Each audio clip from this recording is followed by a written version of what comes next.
Alors bonjour à toutes et à tous, bonjour à toutes et à tous, bienvenue sur dailyfx.fr, émission Wall Street Insider, Vincent Gann pour vous retrouver, donc suite au morning meeting de ce matin. Je vous rappelle le principe, le morning meeting, on a étudié les indices boursiers asiatiques, européens, on s'est concentré sur les paires en dollars majeurs ainsi que sur le prix du pétrole.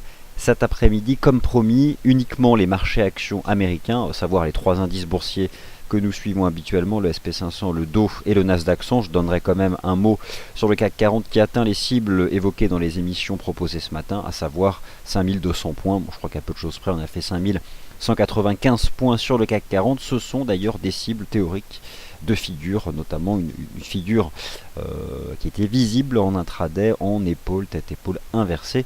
Voilà donc les marchés actions de la zone euro qui poursuivent leur avancée. Aujourd'hui, le CAC d'ailleurs en avance sur le DAX. Donc j'en parlerai brièvement.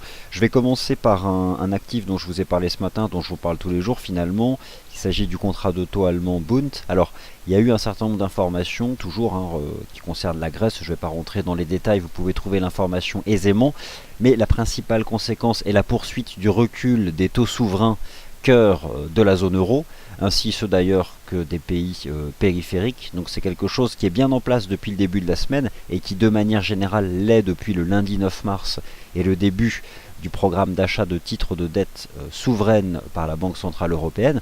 Pour vous donner simplement un panorama des différents rendements, 0,14 sur le Bund, 0,42 sur le OAT, 0,70 en Irlande, probablement bientôt sous 1% pour l'Espagne et l'Italie. On n'en est pas là, mais on est autour des 1,17, 1,18. Bref, les rendements continuent de se détendre au sein de la zone euro et le prix du Bund tend vers les 160 points. Alors c'est un niveau de prix qui était ciblé depuis la reprise sur un niveau ici qui est à 156, donc vous avez ce graphique, vous connaissez par cœur ce contrat, et donc cette cible sera probablement atteinte rapidement.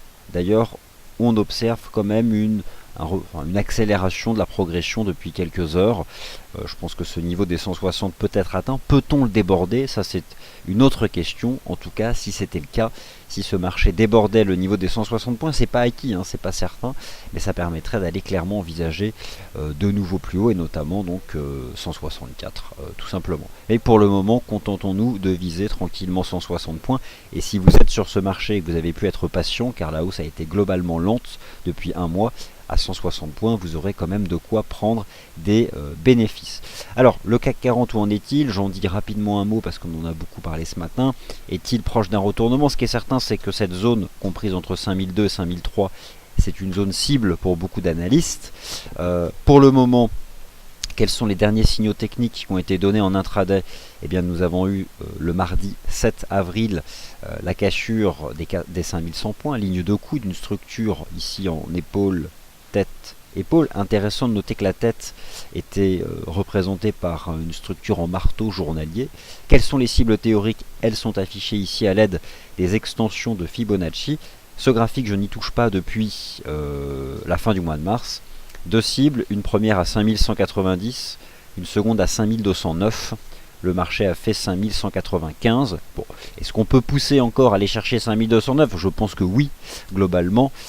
C'est quelque chose qui est tout à fait de l'ordre du possible. Voilà donc pour les marchés actions européens. Ce sont des marchés qui ont été suffisamment traités. Wall Street ouvre dans 8 minutes. Voilà maintenant le plan et le topo. On va parler de l'euro-dollar parce que forcément, je suis obligé de parler de l'euro-dollar. Je parle des indices US. Je vous rappelle qu'Alcoa a publié hier ses résultats en après-marché. Le titre, a priori, se repliait. On verra bien aujourd'hui à l'ouverture de Wall Street. Ce qui est certain, c'est que le chiffre d'affaires a été inférieur aux attentes et que globalement, voilà, le groupe s'attend à un surplus de stock d'aluminium cette année contre plutôt une prévision de déficit précédemment. Bon, c'est le début de la saison des résultats. Ça va clairement donner la tendance à Wall Street. Et puis dans un second temps, un tour d'horizon en vrac, des paires de devises croisées ou mineures au choix. Globalement, c'est comme ça que s'organisera ce webinaire. L'euro-dollar, il y a toujours ce risque de voir la paire de devises matérialiser une figure de fin de reprise en triple sommet. 1, 2, 3 tests, 3 rejets sous les indices 50. Ligne de coup, nous y sommes à 1,0713. Pour le moment, elle n'est pas rompue, elle pourra l'être. On rejette d'ailleurs depuis ce matin sous les 1,0785. On avait donné un signal à la cassure ici de cette ligne de tendance hier à 1,0830. En l'état, pour le moment, le marché, je constate comme vous que c'est un range de 350 pips. Mais si les 1,0713 sont brisés, ne serait-ce que par une clôture horaire par exemple, et bien derrière, nous reviendrons chercher les plus bas du mois de mars 2015, mais probablement ensuite cette fameuse parité euro-dollar. Et d'ailleurs, je pense qu'il faudra, je vous proposerai, je pense, un article sur le positionnement des traders particuliers chez FXM, car je serais curieux de connaître l'évolution du pourcentage d'acheteurs et de vendeurs si jamais le taux de change devait casser justement les 1,0713. En tout cas, il en prend le chemin et nous avons quand même au-dessus de nos têtes ce risque de voir un triple sommet actif, et ce serait dommageable pour l'évolution du taux de change euro-dollar. En tout cas, ce serait fortement baissier. Le dollar US, où en est-il? Eh bien, lui aussi teste un niveau important. Le dollar US, j'ai finalement le sentiment qu'il construit une sorte de compression. Alors, est-ce que c'est un triangle? J'en sais rien.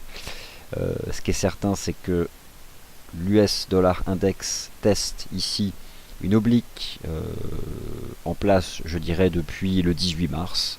Et cette approche plus prudente de la Réserve fédérale des États-Unis. D'ailleurs, lorsque vous jetez un œil aux minutes de la Fed, on en retient que les membres du comité sont globalement partagés sur le calendrier d'une éventuelle remontée des taux.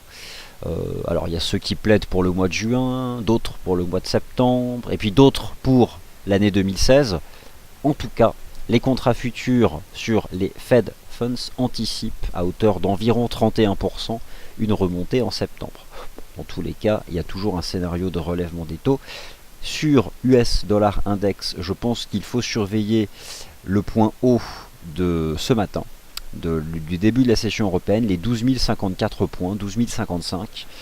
Franchir les 12 055, je pense, serait un signal pour revoir les 12 150. Et puis probablement derrière, de nouveau plus haut sur le dollar US. Ce n'est pas fait, tout comme les 1,0713 ne sont pas brisés sur l'euro-dollar. Mais ce sont deux scénarios tout à fait envisageables. Tour d'horizon dans l'ordre alphabétique des paires croisées et ou mineures. Et je commence par une dont on n'a pas parlé depuis un certain temps. Alors, n'y voyez pas d'acharnement, juste des bougies intraday, simplement une structure graphique qui me plaît. Et je parle donc de l'AUD NZD, le fameux AUD NZD. Alors lui, il a atteint la parité, lui.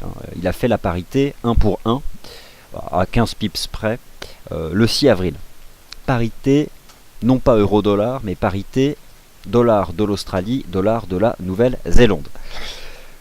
On a eu une réaction impulsive d'environ 180 pips. Moi, j'ai envie de vous dire que là, je me concentre uniquement sur un scénario intraday. Je vois une jambe de hausse, une espèce de consolidation latérale, ça me fait penser à un fanion. Je retrouve cette construction sur l'indicateur technique RSI.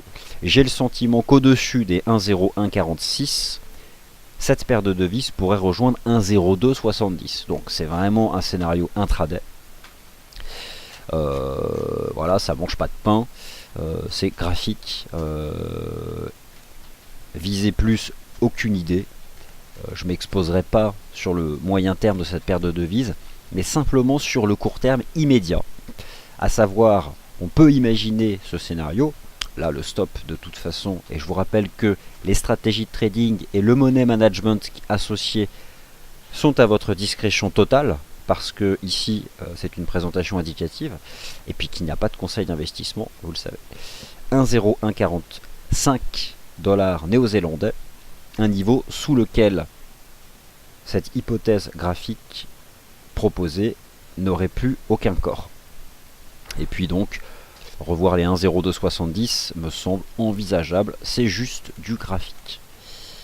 Allez, comme promis, dans l'ordre alphabétique. Alors, je vous rappelle que vous avez la possibilité d'afficher les paires de devises dans l'ordre alphabétique, en utilisant non pas cet onglet déroulant là, mais celui qui se trouve ici à droite, lorsque vous juxtaposez comme ça plusieurs fenêtres graphiques. Et là, elles sont donc dans l'ordre alphabétique, donc de l'AUD CAD jusqu'à l'USD Yen. Je vais les prendre dans l'ordre. Je commence par l'AUD CAD. Ce que fait l'AUD CAD, c'est très similaire à ce que fait l'AUD Yen. En fait, on a réintégré un espèce de range dont on était sorti par le bas. On avait d'ailleurs ici une belle structure de creux. Tout comme la UD Yen, je pense que la UDK a un certain potentiel. Finalement, j'aime bien sur le court terme le principe d'envisager une poursuite de la hausse de la UD Yen, de la UD CAD et de la UD NZD. Une bonne partie du chemin est fait. On en a parlé déjà, notamment la UD Yen depuis le début de la semaine. Mais je pense que ce n'est pas terminé.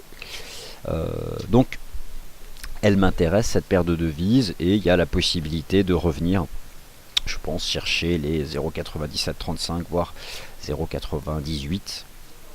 Je vous invite à tracer une ligne de tendance ici qui permettrait d'accompagner la reprise de cette paire de devises si vous y êtes.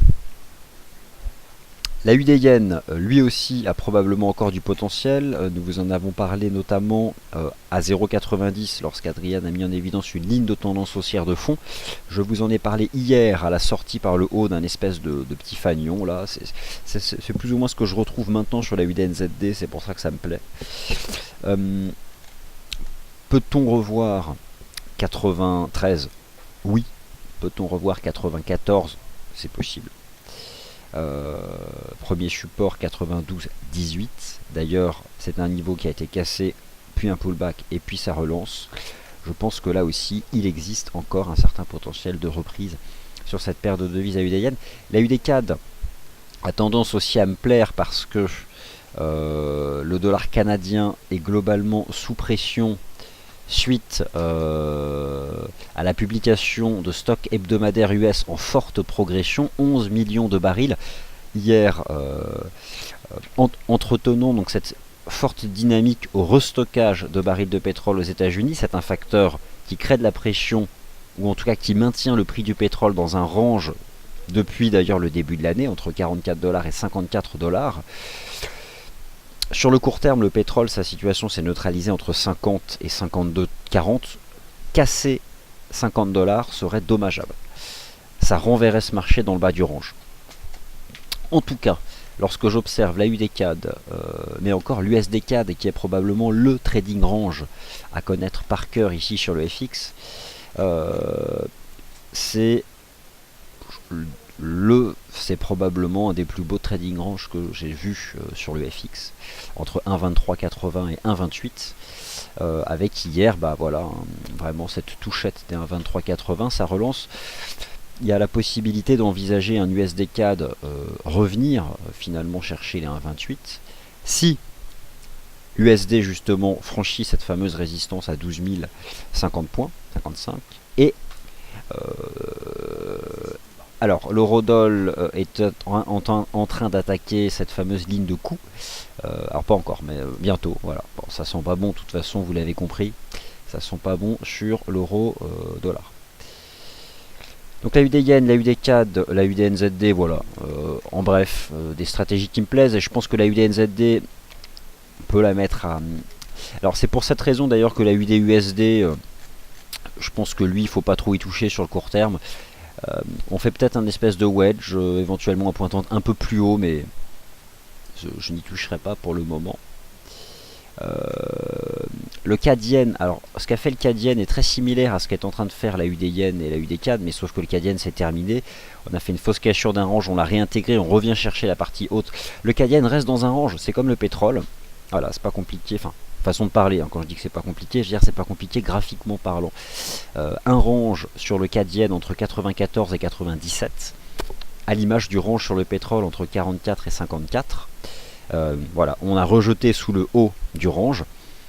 Il est possible d'envisager de se replier dans la partie basse, d'autant plus que le CAD Yen a brisé cette ligne, et que d'une certaine façon on peut avoir aussi le sentiment que bon voilà, on est sorti éventuellement d'un wedge, mais bon, sans grosse conviction. En tout cas voilà, on a fait ici une belle bougie japonaise en avalement. Le risque sous les 96 est désormais de se replier davantage du fait d'un dollar canadien sous pression à court terme. Donc le CAD Yen, plutôt un biais vendeur désormais sur le court terme, alors que c'est le contraire sur la UD CAD, l'USD CAD, etc. etc. L'euro AUD a brisé à nouveau les 1,40 et va probablement se replier à nouveau en direction des 1,38. L'euro CAD, alors l'euro CAD lui aussi a cassé un niveau à 1,3530, c'était un trading range de court terme. C'est moins baissier que les autres parce que le dollar canadien est aussi sous pression, mais dans tous les cas, voilà, je pense que l'euro CAD, même si j'y vois pas grand chose à faire, il y a un risque aussi de revoir les 1,3380, et ce tant que ce marché se maintient sous les 1,3727. L'euro CHF, pas grand chose à dire dessus. L'euro GBP est sous une petite résistance sur le court terme. Alors j'en ai beaucoup parlé hier et ce matin. Il y a la possibilité d'envisager un double top sous les 0,7385 avec une ligne de coup ici à 0,7222, mais pour le moment ça reste un range entre 0,7222 et 0,7385. Bon, on a quand même ce canal ici en H4 qui est vendu. Donc au fond, sous les 0,7285, le risque est quand même de revenir justement chercher ces 0,7222, et alors là il ne faudrait pas les briser, mais pour le moment ça reste un range. Si on cassait ces 0,7222, on se replierait ici de 100 pips environ sur les 0,7122, et je pense que si l'euro dollar devait casser justement les 1,0713 et se replier en direction de ses plus bas annuels, bon, je pense qu'on peut aussi imaginer un euro GBP qui retomberait ici sur les 0,7222, voire plus bas. L'euro yen. L'euro yen est-il en train de sortir d'une espèce de figure sous la résistance à 131,75? C'est possible. Mais bon, l'euro yen m'inspire pas plus que ça en fait. Donc je vais pas vous dire des bêtises, je ne vais rien dire. Alors l'euro NZD c'était vraiment sympa. Sorti par le bas d'un espèce de biseau. Certes moche, mais un biseau quand même. Sous les 1,4550, 1,46. D'ailleurs l'euro NZD pourrait prochainement établir de nouveaux plus bas. De très longtemps d'ailleurs. J'ai du mal à retrouver, mais bref. L'euro NZD, il teste un seuil important. C'est ce seuil là. Tout simplement les plus bas du 23 mars 2015. On arrive donc sur un niveau de support. On ne shorte pas. D'autant plus qu'on a fait la cible théorique du wedge. C'est-à-dire que c'est toujours au moins retracé 100%. Donc on a retracé 100%. Donc j'aurais tendance, si vous avez eu des positions vendeuses sur l'euro NZD, qui reste de toute façon une des meilleures stratégies de carry trade, car vous encaissez des rollovers positifs, puisqu'en vendant l'euro NZD, vous êtes acheteur du dollar néo-zélandais, notamment. Un seuil à suivre, le briser serait clairement un nouveau signal de vente ici sur cet euro NZD, mais on arrive plutôt sur un support ici d'ailleurs, plutôt prendre des bénéfices si vous avez été vendeur à la résolution du wedge. Voilà, donc surveillons ce niveau. Naturellement, c'est important à suivre. Le GBP AUD va se replier probablement encore davantage. Sur le GBP AUD, je surveille cette ligne de tendance. Je vous en avais beaucoup parlé ici sur les 1,89. On a fait 600 pips de rebond. On est venu taper cette ligne de tendance. Je m'y intéresserai éventuellement à nouveau si on revient chercher la ligne de tendance. Donc qui passe actuellement à 1,8970. Bon, il est sous pression ce GBP AUD et c'est trop tôt je pense pour s'y intéresser. On verra lorsque le marché reviendra à nouveau tester cette oblique ici. Le GBP CAD encore et toujours le GBP CAD. Bah bon, GBP CAD. Toujours ce support à 1,8477, 1,85. Toujours dessus, mais c'est un peu décevant, je dirais quand même. Mais tant que ce niveau tient, tant que ce point bas ici du 26 mars tient, ça peut à chaque fois être considéré comme une opportunité de se placer. Euh, Étant donné que voilà, c'est quand même ce chandelier ici qui avait vu la baisse surprise du taux d'intérêt de la Banque centrale du Canada le 21 janvier.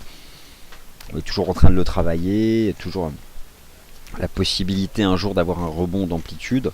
Le CAD est sous pression, le baril a échoué sous les 54 $. Voilà, ce serait le troisième test des 1,85. Pourquoi pas à nouveau exploiter ce support des 1,85. Le GBP Yen. Alors, le GBP Yen, il est retombé. Il est retombé. Enfin, il est retombé façon de parler. Moi, je m'y intéresse de toute façon tant qu'on se maintient au-dessus des 176. J'aurais tendance à dire qu'il y a ici une ligne de tendance. Alors, vous êtes sur votre charte en données 4 heures et vous attrapez les bas de marché les plus saillants ici de la fin du mois de mars. Et j'aurais tendance à dire que nous avons sur le niveau des 177, donc ce niveau-là, 177, 177, 10, un niveau potentiellement intéressant. Mais bon, on tergiverse. C'est quand même très différent de ce triple bottom que le marché avait proposé ici. On tente de se retourner, mais on tergiverse, c'est pas exceptionnel. Un nouveau test des 177,10 me plairait. C'est la ligne de tendance, c'est un niveau horizontal. Voilà, c'est quelque chose qui serait intéressant. Alors j'ai toujours un œil ici sur l'euro-dollar parce que on sent quand même que la ligne de coude du triple top potentiel est exposée. Le GBP NZD, je n'ai pas grand chose à vous dire dessus. Le GBP USD, c'est une paire majeure, alors j'en ai parlé ce matin. Ça reste un range de 300 pips entre 1,4750 et 1,50 $. Pas grand chose, je pense, à faire ici sur le câble. Bon, le NZD CAD, permettez-moi de ne pas vous donner d'anticipation sur cette paire de devises, un peu trop mineure à mon goût. Le NZD Yen, j'en ai parlé hier en anticipant une sortie par l'eau d'un petit fanion. C'est fait. Une première target est réalisée à 91,05. Ça suit son petit bonhomme de chemin. On peut toujours envisager revoir les 91,78. Et ce, tant qu'on se maintient au-dessus de cette ligne de tendance.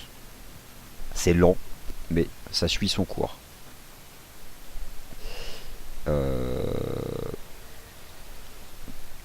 Alors le NZD USD, il y a toujours une résistance à 0,7610 à utiliser pour gérer un money management dans le cadre d'une stratégie vendeuse. Celle-là, on l'a vu ce matin. USD CAD, USD Yen, ce sont des paires majeures évoquées ce matin. Alors, les marchés boursiers US. Et tout d'abord, l'indice S&P 500. C'est boule. Depuis le lundi 6 avril 2015, avec une séance haussière en l'absence des marchés actions européens. Je pense que le SP500 fait d'ailleurs un petit fanion là, et qu'il a la possibilité de remonter en direction des 2100 points, voire des 2110. Au final, ma vision sur le SP500, c'est celle d'un range entre 2040 et 2120. On a rebondi de manière impulsive dans le bas du range, on est à mi-parcours, on fait un espèce de mât. L'idée en utilisant le chartiste, c'est un mât, un flat, un mât.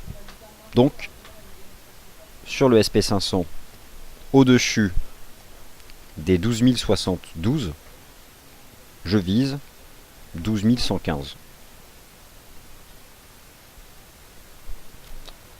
Sur le Dow Jones, c'est la même chose.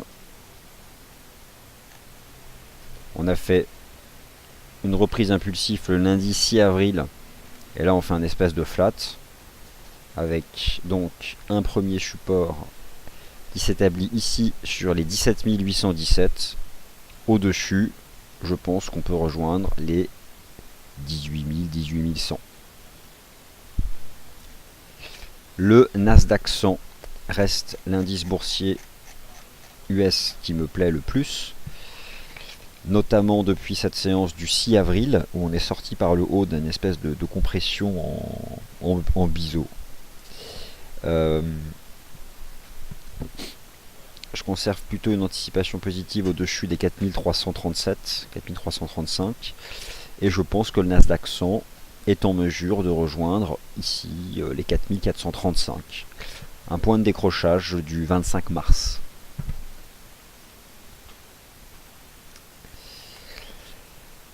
Allez, voilà donc pour ce tour d'horizon des paires croisées et ou mineurs des indices US. Je laisse le taux de change euro-dollar sous vos yeux, ici avec les chandeliers H4, avec donc à venir de manière imminente un test de ces 1,0713. Autant vous dire que une clôture horaire suffirait en dessous pour voir ce marché rejoindre les 1,05 cette semaine. Il faut pour ça donner le signal.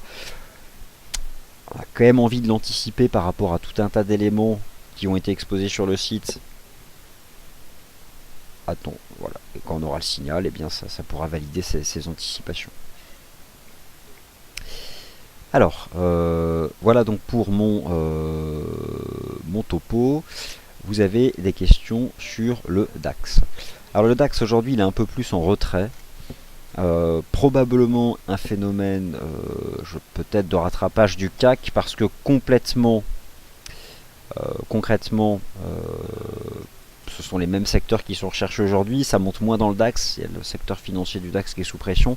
Après voilà, moi j'ai pas changé d'opinion depuis ce matin. Tant qu'on évolue au-dessus de cette ligne de tendance haussière en place depuis le 21 janvier, je pense qu'il y a la possibilité de voir le DAX revenir chercher ses récents tops. Mais voilà, admettons qu'à la différence du CAC, qui a donné un signal d'achat mardi, le DAX n'est pas le cas. C'est beaucoup plus flat.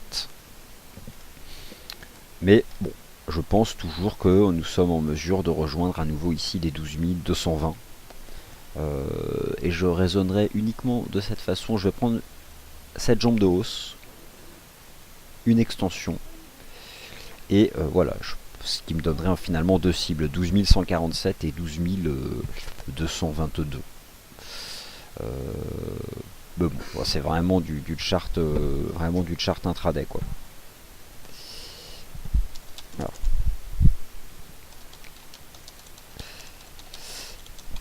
Alors, hop, vous avez posté quelques charts. Le DAX s'agite en effet, ça s'agite légèrement. Un graphique proposé donc par un participant, Ludo, un graphique bien riche d'informations à l'aide des chandeliers H4 du DAX. Et donc voilà, Ludo met en avant ici une contradiction de momentum, en effet non active. Bon, ça fait partie des éléments à surveiller. Bon, c'est certain que depuis le début de la semaine, le CAC était quand même techniquement plus propre que le DAX, qui fait un espèce de petit range ici, pas très attractif. En tout cas, en effet, si le marché parvient à déborder les 12 147, forcément ce sera pour tester à nouveau les sommets historiques à 12 222.